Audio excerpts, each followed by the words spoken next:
Hey guys, welcome. Art Marketing Podcast. Patrick here. I want to start with a story. So, a best friend of mine from college is a photographer, and he has an interesting niche, which is jewelry. He basically lives in New York, and he shoots really high-end stones and watches all day. He came to me like 6 months ago and wanted to launch a new jewelry site, and asked me what to do in terms of marketing to help him out. So I gave him a rough plan to execute on. This was, say, 6 months ago. Circumstances popped up in his life, and his launch plan got delayed by like 6 months or so, right about 6 months. So he calls me again 6 months later. This was just a few days ago, and I sort of reviewed what I did, and I realized that the change in my recommendations, even just 6 months later, on what he should be doing and focusing on, is actually kind of quite significant.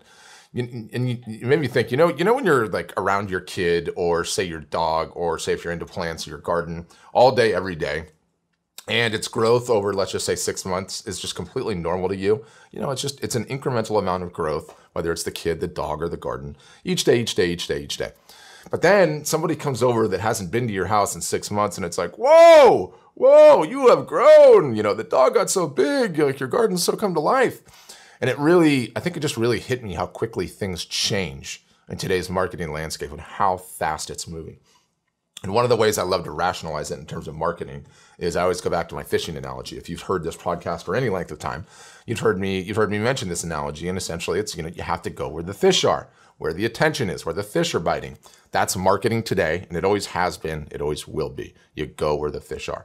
So the game is about how quickly you can get to that new spot before the competition comes in and it gets fished out. Because if we know anything, it's that marketers ruin everything. It's just the nature of the game.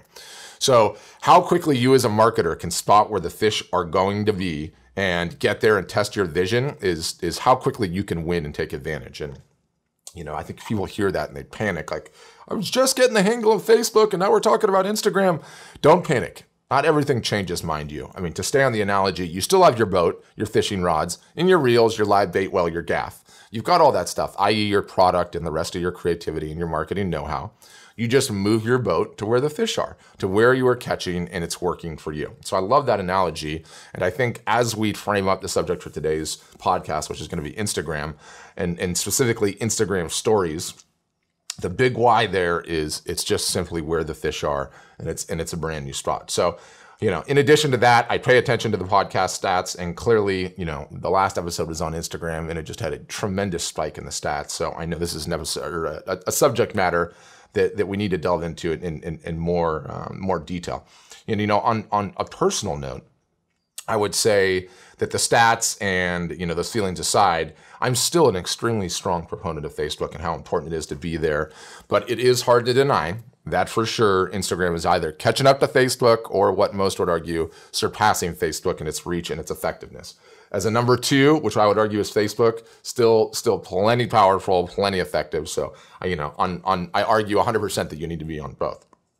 But today's topic du jour is going to be Instagram, and what we're going to be talking about are what's called Instagram stories. So I'm going to say story in air quotes with my fingers up. So what is a story? In simple layman's terms, it's a photo/video slideshow, GIFs too, which are basically animated little photos that you can create on Instagram. It appears at the very top of the app's feed. This part's important. I'll get into that later. And it decays in a 24-hour period of time, meaning you create this show, you upload it, 24 hours later, it is gone from the interwebs, it is gone to the digital trash heap. If that sounds like Japanese to you and you don't speak Japanese, then either hit the artmarketingpodcast.com for this episode. I'll have some screenshots, or Google Instagram stories. That'll give you some quick context. I think in order to even cover this topic, the history of what an Instagram story is too doggone good not to go over. So let me go over it quickly and give you my version, the abridged version. There's another app popular with millennials called Snapchat, and it started blowing up. It's essentially another video sharing app for those that don't know. Started out with millennials, and it was just growing like a weed and just marching its age bracket up the charts rather. And just like he did, so Snapchat's on this crazy growth, and just like he did with Instagram, Zuck's CEO, founder of Facebook, saw that Snapchat had all the attention. It's where the fish were.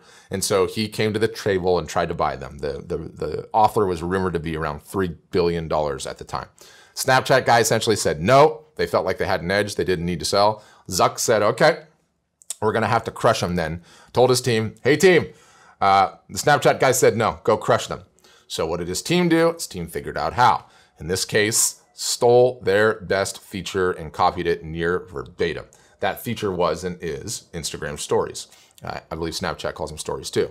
And you know what's crazy about this is that, so Instagram copies this feature pretty much verbatim, and this was in August 2016, I believe, when they released stories.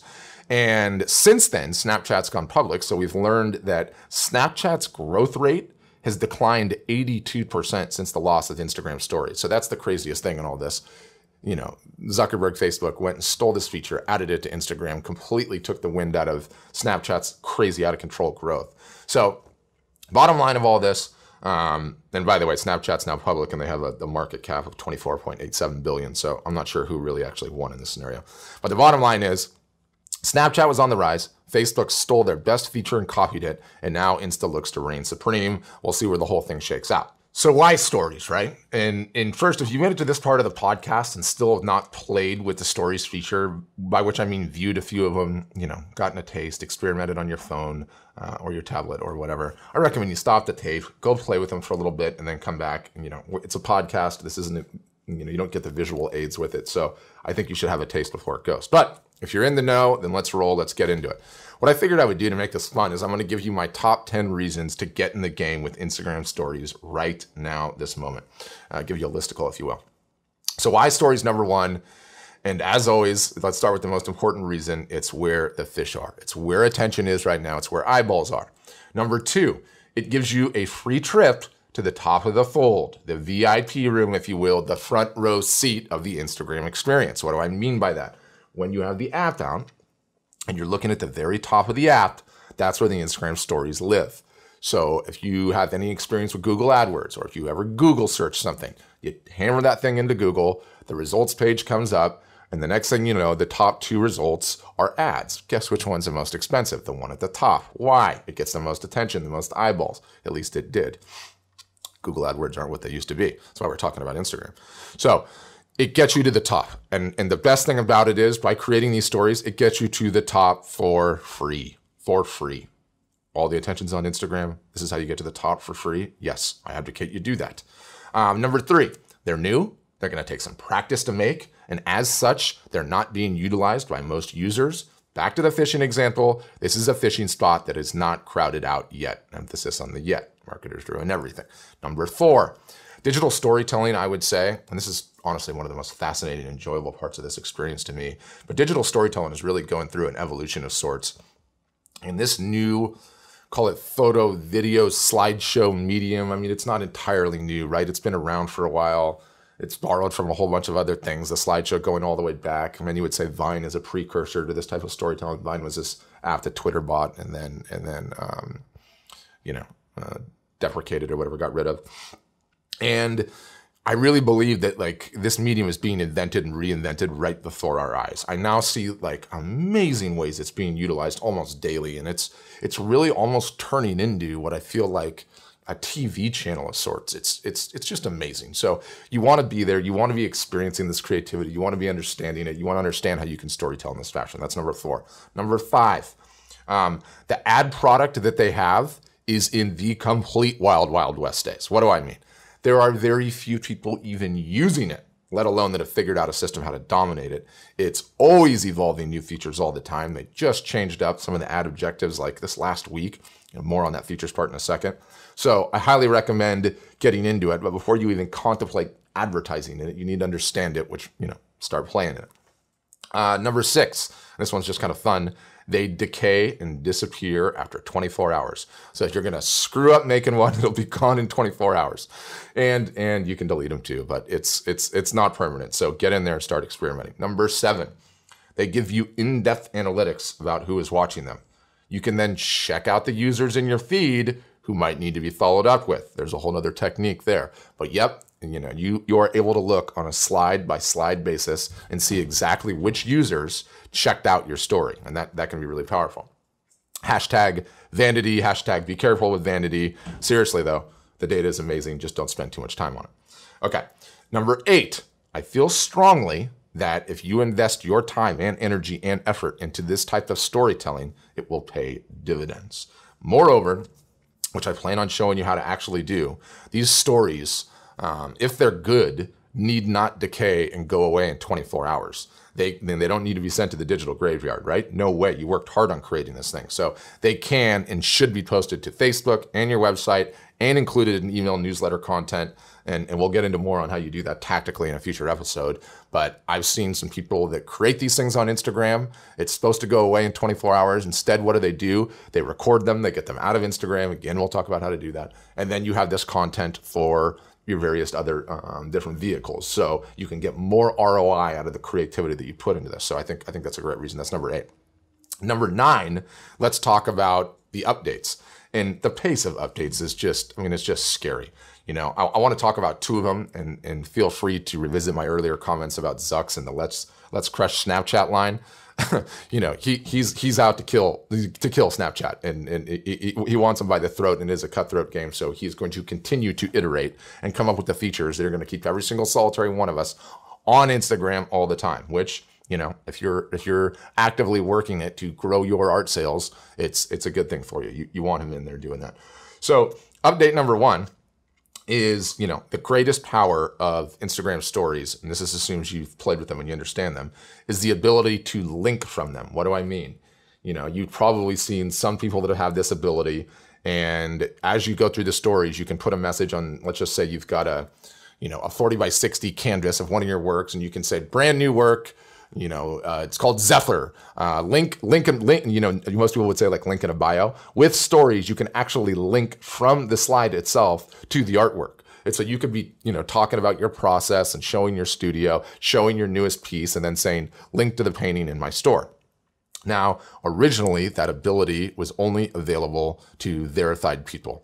Read people that Instagram is verified, which is really just celebrities of whatever kind. They're celebrities. They have huge follower accounts. But just this last week, again, the pace of updates, they've given this ability to people with high follower accounts, and even as low as like 30,000, which I know to most of us that still sounds like a lot, and it is. We certainly don't have it in our storefronts. But guess who's next? Next is probably going to be to everybody, and the power to be able to do that when you can link out of it is just absolutely amazing. And we're definitely going to get more into that, but it's a powerful lesson, powerful thing to be aware of. Number 10, and this is the number 2 update, and it's in what they call DMs, which are direct messages. And this is the ability to send messages back and forth on Instagram, start a conversation with people, i.e. buyers and potential buyers. And this thing just got a powerful update. So in order to explain like the true power of it in this context in the stories is, when you make a normal update on Instagram or a normal update on Facebook, what happens? People can like, they can comment, they can share, right? Instagram stories works a little differently. There's no liking. What it has is it has a send message button on the slides itself. And so what people do when they want to send you a comment, hey, that's a great piece. Hey, I want to come attend your show. Hey, I love what you're doing. They send you a message. So before, what would happen is, first of all, that could be its own number in the list, but who wants a list with 11 things? But before, what would happen is they would not allow any links in the messages. So, I would message you and I would say, let's just say your name's Steve. I'd say, hey, Steve, great story. I really love the piece. Where's the link to buy it? And then you would come back and you would say, hey, Steve, sorry, Instagram DMs don't allow links. And you'd say, oh, that sucks. Okay, just tell me where it is and I'll find it. And then I would get busy and I'd forget about it. Now you can send them a link and they can click on the link right out of the direct message. And that sounds like a small thing, but it just being a marketer, I know it's a big thing. So that's reason number 10, why it's just absolutely amazing. And I think we're going to have to devote a tremendous amount of content on this podcast and going forward, just based on how powerful these stories and Instagram has become, just recently. So let's talk about some quick takeaways on this. And, I think I want to sum up, give you some takeaways and potentially some next steps. And it's, if you're not aware of Instagram stories, I want you to check them out.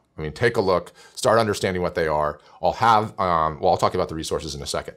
The second is, if you're aware but you haven't started experimenting with the stories, I want you to start doing so. I think you just need to get in there and start experimenting, right? If you're rocking the stories, either keep doing it and getting better at it. We'll keep doing that regardless. And or start considering to advertise with them because, again, all the attention is there. What I can tell you right now, as of this podcast date, which is the year of our Lord, June 1st, 2017, is that Instagram stories is just a great place to be fishing. Move your boat over, put a line in the water, and get there before everyone else does. Show notes. Let's talk about those. This is a good one to check out. Why? I'm going to include screenshots and videos of the Instagram story process and pieces. I'm going to give you a couple of links that detail this new direct message update as well as the new advertising update for those of you that want to read it. And then bonus, I'll include a link of a post that we have buried on the podcast site that has 5 sample stories that we recorded from artists that we really like and some context on why. So it should give you a good way to kick things into gear. So for all of that jazz, you can visit the artmarketingpodcast.com. Again, that's the artmarketingpodcast.com. And then I also recommend you give Art Storefronts a follow on Instagram and see how we're using Instagram stories, because we practice what we preach around here. We've started firing them off this week and learning and doing all the things that we advocate. So love for you to come take a look. We're at art_storefronts on Instagram, so you can search Instagram for that. Somebody's squatting on our name, so we don't have the whole name, punk. But anyway, art_storefronts. And thanks for listening, and good luck fishing.